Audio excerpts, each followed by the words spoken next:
నాకు ఈ సమయం ఇచ్చిన దేవదేవుని వందనాలండి. నాకు ఈ అవకాశం ఇచ్చిన యాజకులకు అలాగే కూడి వచ్చిన మీ అందరికీ నా వందనాలండి. ఇప్పటిదాకా మనము 3 మాటల గురించి తెలుసుకున్నామండి.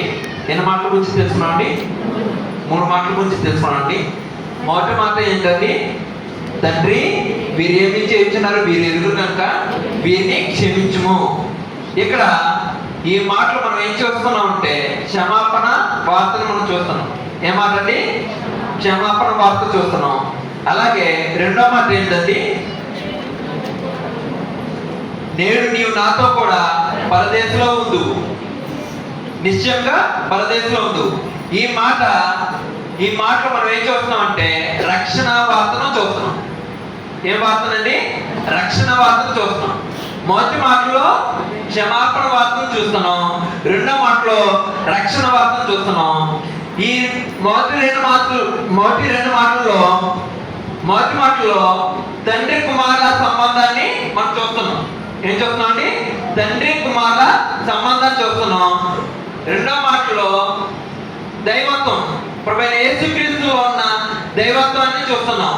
ఈ మొదటి 2 మాటల్లో దైవత్వాన్ని చూస్తున్నాం.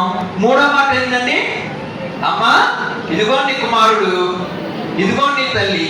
దీంట్లో మనం ఏం చూస్తున్నాం అంటే తల్లి పట్ల బాధ్యతను మనం చూస్తున్నాం. ఏం చూస్తున్నాం అండి? తల్లి పట్ల బాధ్యతను చూస్తున్నాం. నాలుగో మాట ఏంటండి? ఏలి లామా సబక్తనీ అని బిగ్గరగా కేక వేసిను. ఆ మాటకు నా దేవా నన్నెందుకు చేయి విడిచితివి అని అర్థం.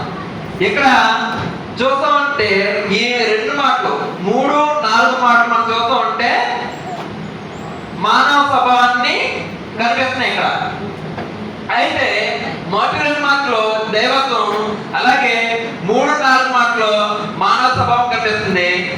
మన రక్షణ సైన్య సిద్ధాంతంలో 4వ సిద్ధాంతాన్ని ఎవరైనా చదవండి. మన రక్షణ సైన్య సిద్ధాంతంలో 4వ సిద్ధాంతాన్ని ఎవరైనా చదవండి.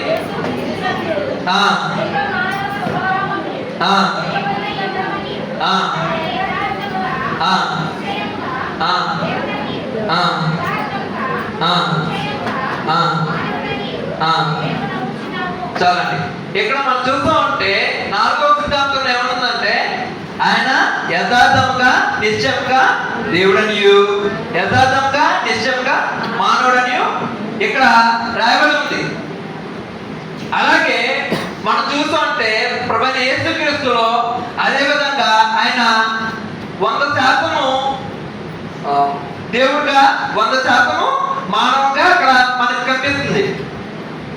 అలాగే మనము ఈ 3, 4 మాటలు మధ్యలో కొన్ని సందర్భాలు జరిగినాయండి, కొన్ని సన్నివేశాలు జరిగినాయి. వాటి గురించి తెలుసుకుందాం. 3 సన్నివేశాలు జరిగినాయండి. ఆ 3 సన్నివేశాలు ఏంటి? అసలు యేసుక్రీస్తు ఎందుకు సిలువ వేయబడ్డాడు, దానికి కారణం ఏంటి? ఈ విషయాలన్నీ మనం తెలుసుకుందాం అండి.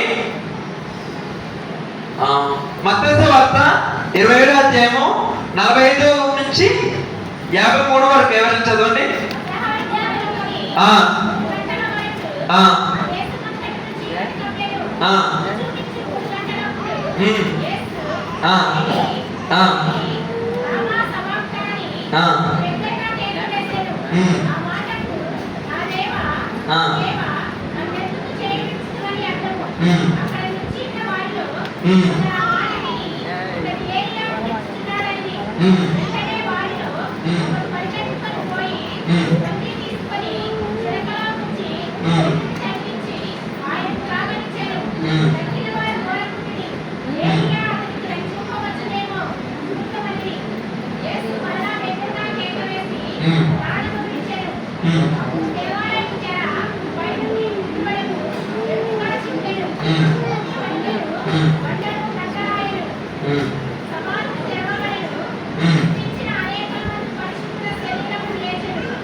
చాలా ఇక్కడ చూస్తామంటే 45వ వచనం నుంచి 53 వరకు మనం 3 సంఘటనలు చూస్తున్నాం. ఏంటంటే మొదటిది చీకటి భూమి ఉడికిందంట, అలాగే బద్దలైనాయి, సమాధులు తెరవబడ్డాయి. ఏంటండి? భూమి వణికింది, రాళ్ళు బద్దలైనాయి, సమాధులు తెరపడినాయి. మొదటి సందర్భాన్ని మనం చూద్దామండి. ఒకసారి 45వ అధ్యాయం నేను చదువుతున్నానండి. మధ్యాహ్నం మొదలుకొని 3 గంటల వరకు దేశమంతటను చీకటి కమ్మెను. ఏంటంటే ఇక్కడ ఏం జరిగిందంటే మధ్యాహ్నం మొదలుకొని 3 గంటల వరకు చీకటి కమ్మిందంట. అలాగే మన బైబిల్లో 3 చోట్ల చీకటి కమ్మడం జరిగింది. అది ఎక్కడెక్కడ జరిగిందో మనం చూద్దాం.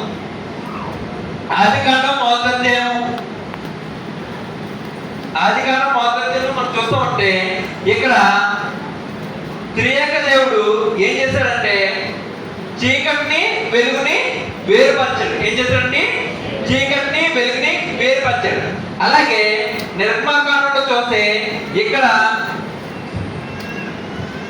ఇశ్రాయేల్ ప్రజలు ఎక్కడ ఉన్నారండి? ఐగుప్తు దేశంలో ఉన్నప్పుడు ఇశ్రాయేల్ ప్రజల మీద ఐగుప్తీయులు హింసిస్తున్నారు. వారిని హింసించి బాధపడుతూ ఉంటే వారు దేవుడికి మొదలుపెట్టినప్పుడు దేవుడు వారి మీదకి 10 తెగుల్ని రప్పించాడు. ఎన్ని తెగులండి? 10 తెగులు రప్పించాడు. ఆ 10 తెగుల్లో 9వ తెగులు ఏంటంటే చీకటి కమ్మడం. ఐగుప్తు దేశం అంతా 3 రోజులు చీకటి కమ్మింది. ఇక్కడ ఈ చీకటి దేని సాదృశ్యం అంటే దేవుని ఉగ్రతకు సాదృశ్యం. దేని సాదృశ్యం అండి? దేవుని ఉగ్రతకు సాదృశ్యం. అలాగే మనము ఇంకో విషయం చూస్తూ ఉంటే ఇంకో సందర్భం ఎక్కడంటే ఎప్పుడైతే యేసుక్రీస్తు శిలువ మీద వేలాడదీయబడ్డాడో అప్పుడు ఆ దేశం అంతటా చీకటి కమ్మడం కనిపించింది. అయితే మనకి ఒక ఆలోచన రావాలి, ఎందుకు ఆ దేశం అంతటా చీకటి కమ్మింది? మొదటగా మన ఆదికాండంలో చూస్తా అంటే సృష్టిని సృజించాడు. దేవుడు సృష్టిని సృజించాడు. అయితే అది మంచిదని చెప్పి దాన్ని సృష్టించినప్పుడు ఎప్పుడైతే ప్రభువైన యేసుక్రీస్తు శిలువ మీద వేలాడదీయబడ్డాడో అప్పుడు ఏం జరిగిందంటే అక్కడ సూర్యుడు తను సృజించిన ప్రభువైన యేసుక్రీస్తు అక్కడ వేలాడదీయబడడం వలన అక్కడున్న సృష్టి బాధపడి అదంతా చీకటి అయింది. ఏంటంటే అక్కడ సృష్టి బాధపడడం వలన సూర్యుడు చీకటి కప్పడం జరిగింది. అయితే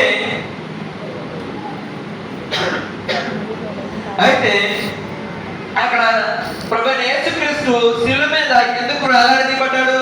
అసలు శిలువు దేని సాదృశ్యము? ఎందుకు శిలువ వేశారు? ఆ విషయాలను తెలుసుకొని ముందుకెళ్దామండి. అయితే క్రిస్మస్ దినాల్లో జ్ఞానులు ప్రభువైన యేసుక్రీస్తుకి 3 బహుమతులు ఇచ్చారు. ఎన్ని ఇచ్చారండి? 3 బహుమతులు ఇచ్చారు. అవి ఏంటండి? బంగారము, సాంబ్రాణి, బోరం. బంగారము, సాంబ్రాణి, బోరం. బంగారం దేని సాదృశ్యం అంటే రాజరికానికి సాదృశ్యము. సాంబ్రాణి దేని సాదృశ్యం అంటే యాజకత్వానికి సాదృశ్యము. బోరము శిలువ మరణానికి సాదృశ్యము. అయితే ఎప్పుడైతే మనం పాత నిబంధన గ్రంథంలో చూస్తూ ఉంటే యాజకులు ఏం చేసేవాళ్ళండి? వాళ్ళు ఎక్కడ ఉండేవాళ్ళు? అతి పరిశుద్ధ స్థలంలో ఉండేవాళ్ళు. వాళ్ళు ఏం చేసేవాళ్ళు? ధూపం వేసేవాళ్ళు. మన దేవాలయాన్ని చూస్తే ఆవరణము, పరిశుద్ధ స్థలము, అతి పరిశుద్ధ స్థలము అలా 3 భాగాలుగా విభజింపబడింది. అయితే ఎవరైతే పాపం చేస్తారో వారు ఏం చేసేవాళ్ళంటే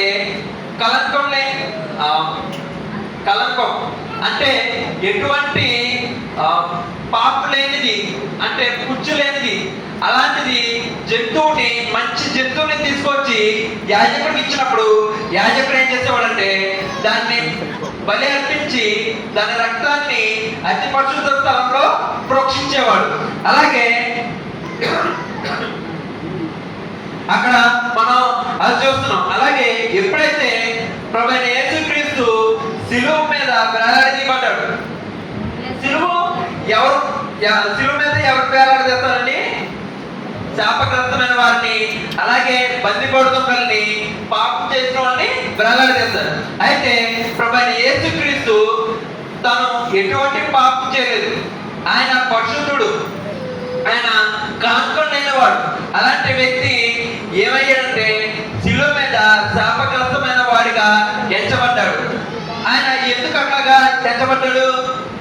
కారణం ఏంటి? కారణం ఏంటంటే ఆయన మనం చేసిన పాపాలకు, నేను చేసిన పాపాలకు, మీరు చేసిన పాపాలకు, మనం చేసిన పాపాలకు ఆయన ఏం చేశాడంటే మనల్ని రక్షించడానికి, మనల్ని పరలోకానికి చేర్చడానికి ఆయన మన పాపాలను తన మీద వేసుకుని శిలువ మీద వేలాడదీయబడ్డాడు. అలాగే ఎప్పుడైతే ఆయన శిలువ మీద వేలాడదీయబడ్డాడో అప్పుడు ఏం జరిగిందండి? అక్కడ మొదటిగా దేవాలయపు ధర రెండుగా చిరిగిపోయింది. ఏంటండి?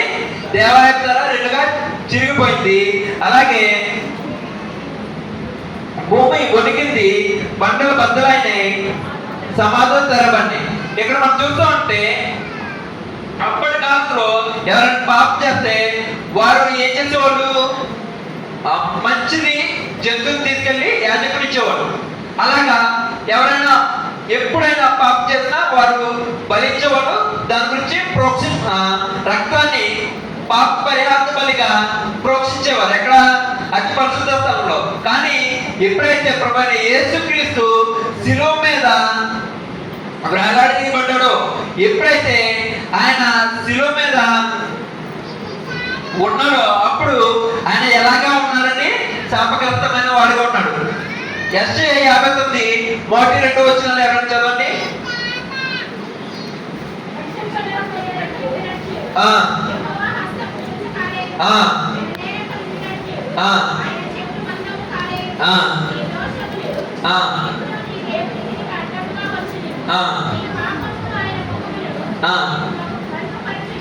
చాలండి. ఇక్కడ మనం చూస్తామంటే మన దోషులంట దేవుడు మనకి అడ్డుగా ఉన్నాయంట, మన పాపలు ఆయనకి మనకి అడ్డుగా ఉన్నాయంట. అయితే ప్రభువైన యేసుక్రీస్తు ఏం చేశాడంటే మన పాపం నుంచి మనం విడిపించడానికి ఆయన ఏం చేశాడంటే మన పాపాన్ని ఆయన మీద వేసుకుని శిలువ మీద వేలాడదీయబడ్డాడు.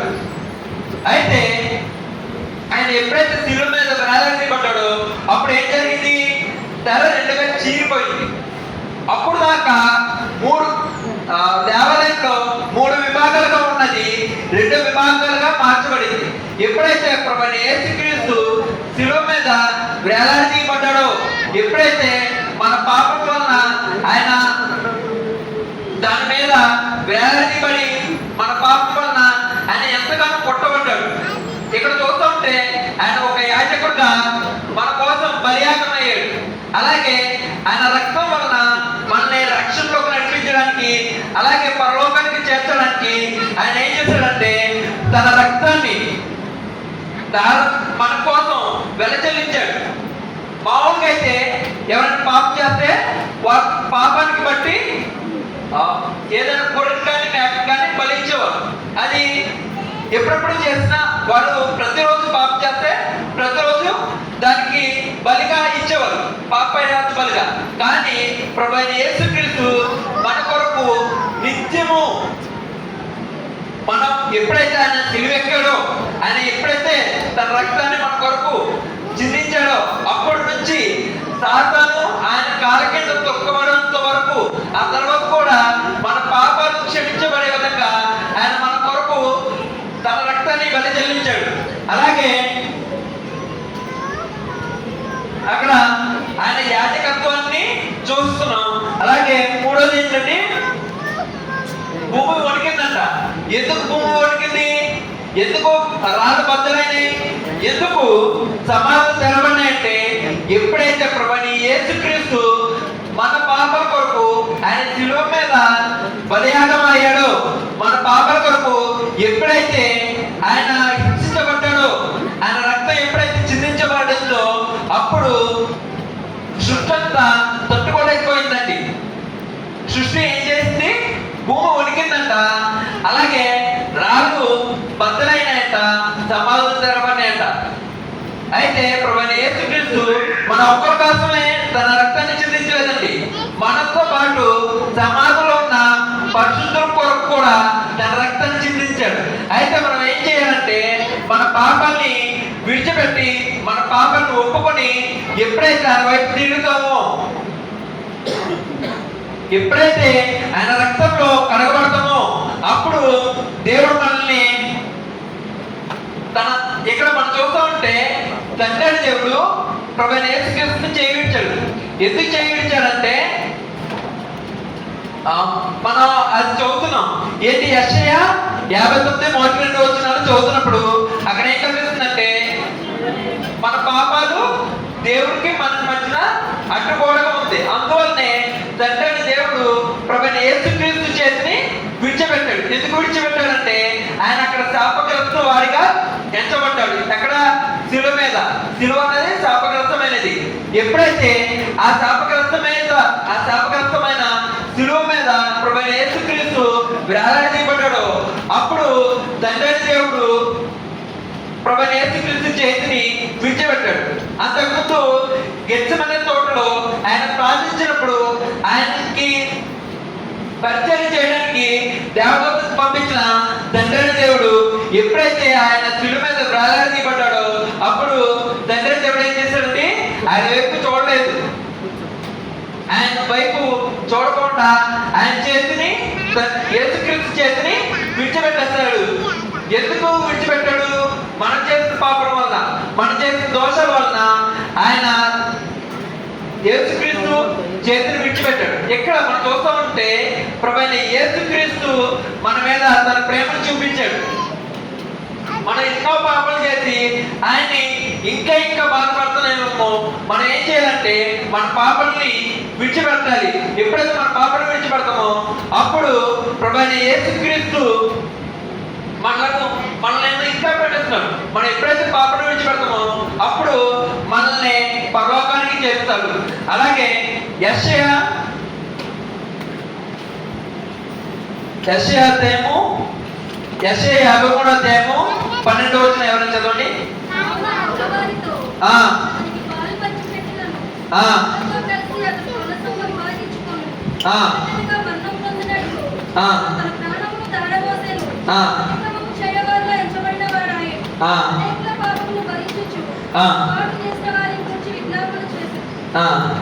చాలండి. ఇక్కడ మనం చూస్తూ ఉంటే ప్రభు అయిన యేసుక్రీస్తు మనం చేసిన పాపాల వలన ఆయన ఎలా మార్చబడ్డాడంటే అతిక్రమము చేయవారిలో ఎంచబడిన వాడాడు.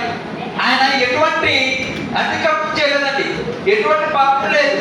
ఆయన నిష్కలంకుడు, పరిశుద్ధుడు.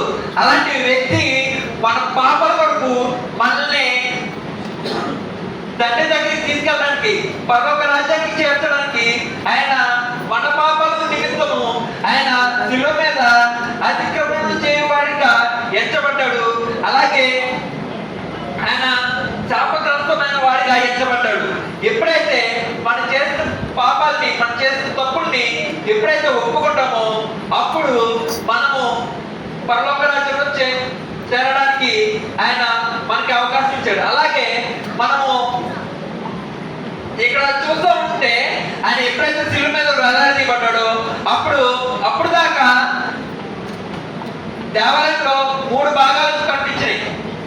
పరిశుద్ధ ఆవరణము, పరిశుద్ధ స్థలము, అతి పరిశుద్ధ స్థలము మనకు కనిపించింది. ఎప్పుడైతే ప్రభు అయిన యేసుక్రీస్తు శిలువ మీద వేలాడదీయబడి మన కొరకు, మన పాపాల కొరకు ఆయన రక్తం ఎప్పుడైతే కాల్చాడో అప్పుడు మనకి ఇక్కడ దేవాలయంలో 2 విభాగాలు కనిపిస్తాయి. మొదటిది ఆవరణము, రెండోది పరిశుద్ధ స్థలం, అతి పరిశుద్ధ స్థలం కలిపి ఉంది. ఎప్పుడైతే ఆయన మన కొరకు బలియాగం అయ్యాడో అప్పుడు నుంచి మనం అతి పరిశుద్ధ స్థలానికి వెళ్ళడానికి మనకి దారిని ఏర్పాటు చేశాడు. అయితే మనం చేయాల్సింది ఏం లేదండి, మన పాపను ఒప్పుకోవాలి. మన పాపను ఒప్పుకొని ఎప్పుడైతే ఆయన ఎందుకు చేరి మన పాపను ఒప్పుకొని మనల్ని క్షమించమని ఎప్పుడైతే ఆయన అడుగుతామో అప్పుడు మనల్ని క్షమించి మనల్ని ఎక్కడ ఉంచుతారంట? పరలోక రాజ్యంలో ఉంచుతారంట. ప్రభు అయిన యేసుక్రీస్తు నామములో ఈ చిన్న వాక్యాన్ని దేవుడు దీవించును గాక. ఆమేన్.